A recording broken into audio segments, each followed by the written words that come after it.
the poet.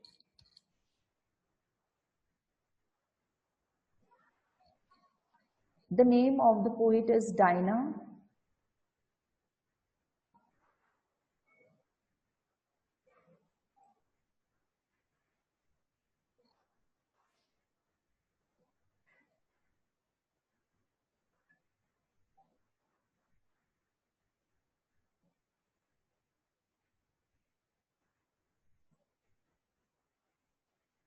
Dinah, a great lover of animals.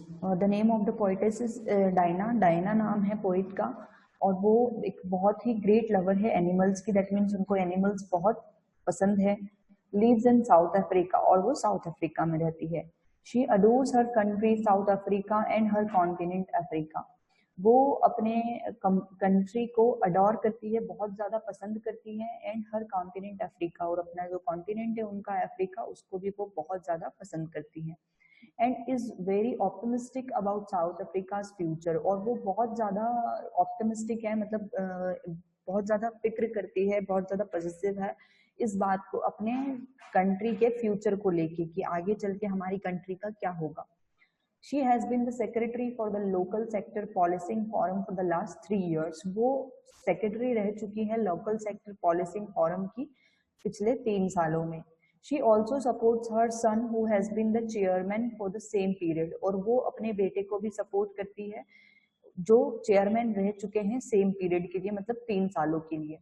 They are both very active in operations designed to bring peace to their community. और वो बहुत ज्यादा दोनों, मतलब वो और उनके बेटे जो हैं वो बहुत ज्यादा कंसर्न है अपनी कंट्री को लेके और बहुत ज्यादा एक्टिव हैं in operation designed to bring peace to their community and have reduced crime in their area to a very marked extent. वो दोनों जो हैं डायना और उनके जो बेटे हैं वो स्पेशली अपनी कंट्री से क्राइम रिड्यूस करना चाहते हैं. उनका मेन एम है कि उनकी कंट्री में कोई क्राइम नहीं हो या कोई भी क्रिमिनल ना रहे. और बहुत हद तक उन्होंने अपने एरिया में, जिस एरिया में उन्होंने वर्क किया है उस एरिया में उसको खत्म भी किया है क्राइम को. She believes that world peace is possible. और उनका ऐसा मानना है कि पूरे वर्ल्ड में पीस जो है, शांति जो है बनाना पॉसिबल है. She has been writing poetry all through her life with some gaps. वो अपनी पूरी लाइफ से ही पोइट्री लिखते हुए आ रही हैं, बस बीच में कुछ गैप्स उनकी लाइफ में उन्होंने कर दी थी. अदरवाइज वो अपनी पूरी लाइफ से ही पोइट्री लिखती हुई आ रही है. She taught in high schools and primary schools for many years. उन्होंने पढ़ाया है हाई स्कूल्स में और प्राइमरी स्कूल्स में बहुत सालों तक. At various times she used to run a poetry club and a nature club. और कभी कभी वो she used to run a poetry club, वो poetry club भी चलाती थी और nature club भी at the school she taught at. जिस स्कूल में वो पढ़ाया करती थी उन्हीं स्कूल्स में वो poetry club और nature club भी चलाया करती थी. Okay, so this is the thing which we had studied about Dinah. ये हमने डायना के बारे में पढ़ा है जो इस पोयम की पोइटिस है और उन्होंने इस पोयम के थ्रू अपनी कंट्री को लेके जो उनका प्यार है उसको एक्सप्रेस किया है, उसको बताया है. So let us read the poem. One time we will read the poem and then I will explain it to you. It's the Africa in me.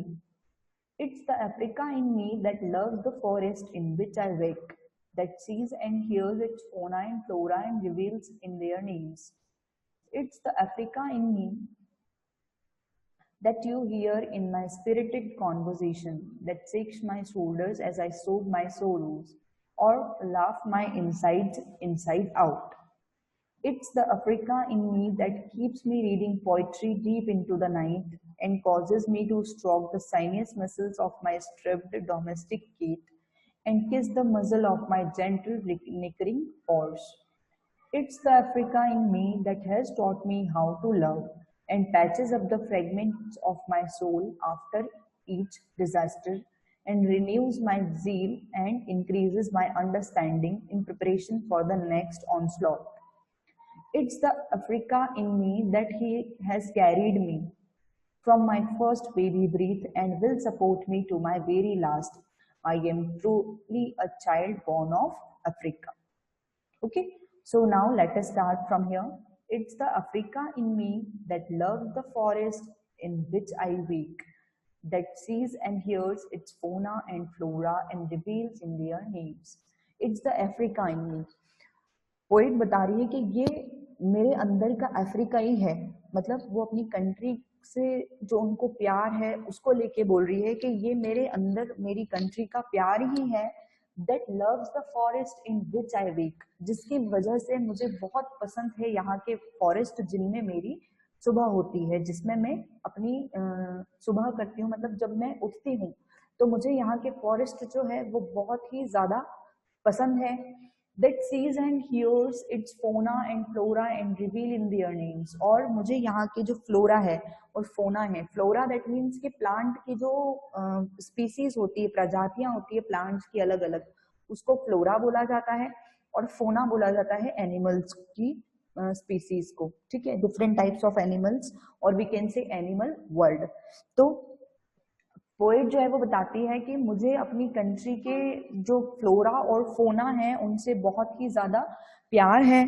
And when ever I wake up I become so happy with their names, और मैं इनको देख के या इनके बारे में सुन के ही मुझे बहुत ज्यादा खुशी होती है, इनके नाम सुन के ही मुझे बहुत ज्यादा खुशी होती है. Reveals, the meaning of reveals is become happy, मतलब इनके नाम सुन के ही मैं बहुत ज्यादा खुश हो जाती हूँ. मुझे अपनी कंट्री की चीजों से, दैट मीन्स फ्लोरा से, फोना से, यहाँ के जंगलों से, यहाँ के फॉरेस्ट से इतना ज्यादा प्यार है.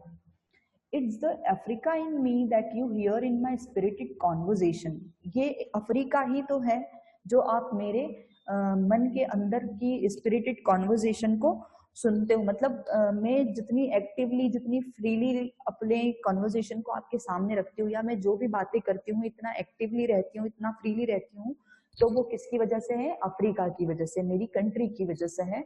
That you hear in my spirited conversation that shakes my shoulders as I sob my sorrows. और मेरे जो कंधे हैं वो हिल जाते हैं जब मैं sob my sorrows, that means कि जब हम रोते हैं अंदर ही अंदर, तो उसकी वजह से मेरे जो कंधे हैं वो हिल जाते हैं.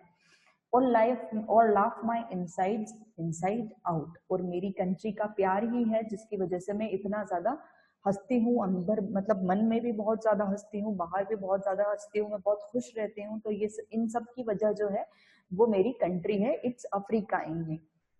It's the Africa in me that keeps me reading poetry deep into the night. और ये अफ्रीका ही तो है जिसकी वजह से मैं रात रात भर, मतलब लेट नाइट तक पसंद करती हूँ पोएट्री को रीड करना. मुझे पोएट्री पढ़ना बहुत ज्यादा पसंद है, और रात रात तक मैं, लेट नाइट तक मैं क्या करती हूँ, पोएट्री में ही रहती हूँ, मतलब पोएट्री ही पढ़ती रहती हूँ, मुझे बहुत अच्छा लगता है. And calms me to stroke the sinus muscles of my striped domesticate and kiss the muzzle of my gentle nickering horse. अब क्योंकि हमने जब पोएट के बारे में पढ़ा था तो हमने उसमें पढ़ा था कि उनको एनिमल्स से बहुत ज्यादा प्यार है, बहुत ज्यादा लगाव है. तो यहाँ पे उन्होंने बताया है in causes me to stroke the sinus muscles of my spirit, कि मैं अपने कंट्री से, अपने कंट्री के एनिमल से इतना ज्यादा प्यार करती हूँ कि जब मैं वो पोएट्री वगैरह पढ़ती हूँ तब मैं अपनी कैट जो है साइनस मसल्स, जो उसकी मसल्स हैं, दैट मीन्स के उस सपल फ्लेक्सिबल मसल्स हैं उसको वो, और मेरी जो कैट है वो क्या स्ट्रिप्ड है. स्ट्रिप्ड मतलब लाइंस बनी हुई है उसके ऊपर अलग अलग तरह की कलरफुल. तो मैं क्या करती हूँ उसको ऐसे, जैसे होता है ना एनिमल्स के ऊपर ऐसे हाथ फेरते हैं तो सहलाना हम जिसको बोलते हैं, तो उस तरह से मैं अपनी कैट को सहलाती हूँ. एंड किस द मजल ऑफ माई जेंटल निकरिंग हॉर्स, और मैं अपने हॉर्स को, मेरा जो मजल ऑफ माई जेंटल, मेरा जो हॉर्स है, मजल का मतलब होता है कि हॉर्स के ऊपर आपने देखा है ना उसका फेस कवर कर दिया जाता है उसका, तो वो क्या बोलती है कि मैं उसको किस करती हूँ. It's the Africa in me that has taught me how to love, और ये अफ्रीका ही तो है जिसने मुझे सिखाया है कि प्यार किस तरह किया जाता है. And patches up the fragments of my soul after each disaster, और अफ्रीका दैट मीन्स ये मेरी कंट्री ही है जिसने मुझे ये बताया है कि कैसे जब कोई भी डिजास्टर आता है, जैसे कि कोई भी नेचुरल कैलिमिटी हुई या अपनी पर्सनल लाइफ में कोई बहुत बड़ी प्रॉब्लम आ जाती है, तो उससे हम क्या होते हैं, टूट जाते हैं.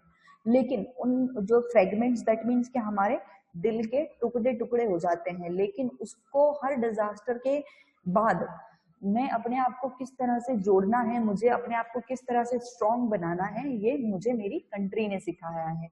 And renews my zeal and increase my understanding. Okay, zeal मतलब कि मेरा जो एंथुसियाज्म है, मेरा जो कॉन्फिडेंस है वो बढ़ाते हैं। एंड इंक्रीज माई अंडरस्टैंडिंग, और इसकी वजह से मेरी अंडरस्टैंडिंग जो है वो बढ़ती है। In preparation for the next onslaught, और मैं तैयार हो जाती हूँ इस बात के लिए, क्योंकि लाइफ में जो है प्रॉब्लम्स जो होती है वो चलती रहती है। तो जब कोई डिजास्टर, यहाँ पे डिजास्टर वर्ड उन्होंने यूज किया है, लेकिन डिजास्टर से मतलब ये नहीं है कि उनकी लाइफ में वो नेचुरल कैलिमिटी से रिलेटेड कुछ नहीं बोल रही है, वो ये बोल रही है कि disaster here it means that the problems which she face in her life, अपनी लाइफ में वो जो प्रॉब्लम्स फेस करती हैं उन्होंने उस प्रॉब्लम को डिजास्टर से कंपेयर किया है। तो वो बताना चाहती है कि जैसे हमारी लाइफ में प्रॉब्लम्स होती है तो हम क्या होते हैं, बहुत ज्यादा टूट जाते हैं, तो उस टूटने के बाद अपने आप को मैं जोड़ लेती हूँ और मैं रेडी हो जाती हूँ एक नेक्स्ट डिजास्टर के लिए, आने वाले डिजास्टर के लिए मैं अपने आप को पूरी तरह से प्रिपेयर कर लेती हूँ। It's the Africa in me that has carried me from my first baby breath, और ये अफ्रीका ही तो है जिसने मुझे कैरी किया हुआ है मेरी फर्स्ट बेबी ब्रीथ से। That means when she had taken birth, जब वो पैदा हुई थी, जब उन्होंने पहली सांस ली, तब से लेके and will support me to my very last, और मुझे पता है कि मेरी कंट्री मुझे मेरी लास्ट ब्रीथ तक सपोर्ट करेगी। ये जो अफ्रीका है मेरे अंदर, यही मुझे सपोर्ट करेगा लास्ट तक जिंदा रहने में। I am truly a child born of Africa, और मैं एक अपने देश को लेके बहुत ज्यादा सच्ची हूँ और बहुत ज्यादा ऑनेस्ट हूँ, ईमानदार हूँ, और मैं एक truly a child born in Africa हूँ। दैट मीन्स कि मैं एक ऐसी बच्ची हूँ जो अफ्रीका में ही पैदा हुई हूँ। तो from this poem the poet want to tell us about the love related to our country, कि हमारे मन में हमारी कंट्री को लेके जो प्यार होना चाहिए उसके बारे में उन्होंने बताया है कि हमारी कंट्री से हमें कितना कुछ मिलता है। ठीक है, अगर नेचर से रिलेटेड देखो तो हमें फ्लोरा मिलते हैं, फौना मिलते हैं, बहुत सारी चीजें हमें हमारी कंट्री से मिलती है। हमें हमारी कंट्री से इतना लव होना चाहिए। ओके, अगर हम इंडिया के हैं तो हमारे अंदर अपने देश को लेके इतना प्यार होना चाहिए, और हमारा जो ये देश होता है, हमारी जो कंट्री होती है, ये हमें बहुत सारी चीजें सिखाती भी है। Okay, so here we have finished this poem.